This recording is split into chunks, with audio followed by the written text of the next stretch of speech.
नमस्कार, नंदाज किचनमध्ये तुमचं स्वागत आहे। आज आपण व्हॅनिला आईस्क्रीम घरच्या घरी कसं बनवायचं ते पाहणार आहोत। अगदी साधी सोपी रेसिपी आहे, कुणालाही जमेल इतकी सोपी आहे। व्हॅनिला आईस्क्रीम जमलं की तुम्ही कुठलंही आईस्क्रीम बनवू शकता। तर चला जराही वेळ न घालवता आपण आजच्या रेसिपीला सुरुवात करूया। इथे मी एका स्टीलच्या भांड्यामध्ये 1 लिटर दूध घेतलेलं आहे। दुधामध्ये पाणी वगैरे अजिबात टाकायचं नाही। न पाणी टाकता दूध आपल्याला गरम करून घ्यायचं आहे। इथे मात्र दुधाला उकळी येईपर्यंत मोठ्या गॅसवरतीच दूध तापवून घ्यायचं आहे। दुधाला उकळी आलेली आहे। आता गॅस लो टू मीडियम ठेवूनच दूध आपल्याला 15 मिनिटं आटवून घ्यायचं आहे। जर तुम्हाला बाकीचं काही किचनचं काम असेल तर तुम्ही गॅसला लो करून एक अर्ध्या तासासाठी दूध आटवून घेऊ शकता। फक्त अधूनमधून दुधाला हलवत राहायचं आहे। तर इथे बघू शकता दूध आपलं बऱ्यापैकी घट्ट झालेलं आहे, पण आपल्याला जशी दुधाची कन्सिस्टन्सी पाहिजे तसं अजून झालेलं नाही, त्यामुळे आणखीन थोडंसं दूध आटवून घेणार आहोत। आता इथे दुधाला बघू शकता पातेल्याला छानपैकी साय जमा झालेली आहे आणि दूधही बघू शकता मस्त घट्टसर झालेलं आहे। आईस्क्रीमसाठी एकदम परफेक्ट दूध झालं की नाही ते कसं ओळखायचं पहा। इथे दूध हलवल्यानंतर चमच्याला अशी रेष पडली की समजायचं दूध आपलं परफेक्ट घट्ट झालेलं आहे आईस्क्रीम बनवण्यासाठी। आता इथे आपण अर्धी वाटी दूध बाजूला काढून ठेवणार आहोत आणि ह्या बाकीच्या दुधामध्ये अर्धी वाटी साखर टाकून एक वेळेस हलवून घ्यायचं। साखर वितळते तोपर्यंत आपण हे जे वाटीत दूध काढलेलं होतं त्यामध्ये 2 चमचे कॉर्नफ्लॉवर टाकून चांगलं मिक्स करून घ्यायचं,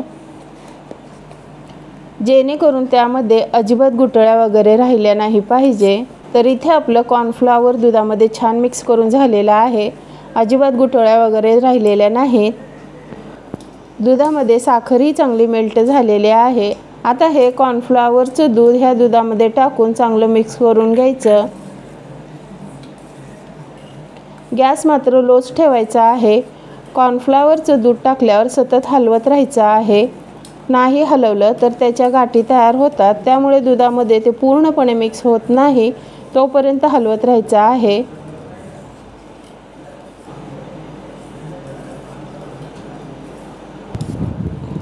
तर हे पहा हलवत हलवत दूध असं घट्टसर होत जातं। आता ह्यामध्ये अर्धी वाटी मिल्क पावडर टाकून मिक्स करून घ्यायचं। मिल्क पावडर इथे मी थोडी जास्तच टाकलेली आहे, चमच्याने म्हणाल तर 4 चमचे टाकलेली आहे। 2 चमचे सुद्धा टाकू शकता तरीही चालतं। आता हे दूध पावडर चमच्याने बऱ्यापैकी मिक्स झालेलं आहे। 2 चमचे फ्रेश क्रीम घेतलेली आहे। व्हॅनिला आईस्क्रीम म्हटल्यावर व्हॅनिला एसेन्स तर टाकलंच पाहिजे। इथे मी 1 चमचा व्हॅनिला एसेन्स घेतलेला आहे। आता ह्याला आपण व्हिस्कने एक वेळेस छान फेटून घेणार आहोत, कारण ह्यामध्ये कुठल्याही प्रकारच्या गाठी नाही राहिल्या पाहिजे। दुधाची कन्सिस्टन्सी बघू शकता, एकदम मऊसूत क्रीमी दाटसर बॅटर झालेला आहे। गॅस बंद करून आता हे पातेलं खाली उतरवून थंड होण्यास ठेवायचं आहे। तर इथे आपला अर्धा तास झालेला आहे। बॅटर आपलं चांगलं थंड झालेलं आहे। आता ज्या भांड्यामध्ये आपल्याला आईस्क्रीम सेट करायचं आहे त्यामध्ये काढून घ्यायचं। आता ह्याला आपण एका कंटेनरमध्ये काढून ह्याला झाकण लावून डीप फ्रीझरमध्ये जिथं आपण बर्फ सेट करतो ना तिथं 2 तासासाठी सेट व्हायला ठेवायचं आहे। तर आपलं हे व्हॅनिला आईस्क्रीम 2 तासासाठी डीप फ्रीझरमध्ये ठेवलेलं होतं। ह्याला चेक करूया। तर हे बघा अशा टेक्स्चरवर सेट झालेला आहे। फक्त काय ना कुठल्याही आईस्क्रीममध्ये आईस क्रिस्टल फॉर्म होऊ नये म्हणून 2 तासासाठी सेट करायचं आहे। तर हे बघा असं सेमीसर झालेला आहे।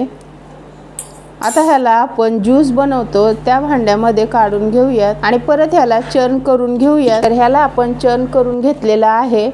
आता ह्याला परत आपल्याला ह्याच डब्यामध्ये ओतायचं। सगळं मिश्रण ह्याच डब्यामध्ये काढलंय। ह्याचं टेक्स्चर अगदी मस्त आलेलं आहे। आता ह्याला आपण ॲल्युमिनियम फॉईल पेपर लावून घ्यायचं, त्यामुळे काय होतं ना ह्यावर परत बर्फाचे क्रिस्टल जमा होत नाहीत।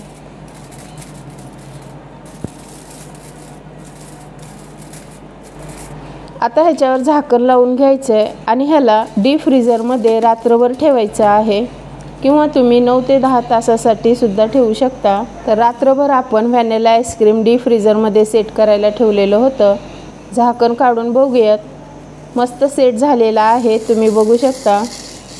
आपण विकत्रीचं आईस्क्रीम आणतो अगदी तसंच झालेलं आहे, टेस्टही अगदी तशीच झालेली आहे। जर हे आईस्क्रीम जमलं की समजायचं आपण कुठल्याही प्रकारचं आईस्क्रीम बनवू शकतो।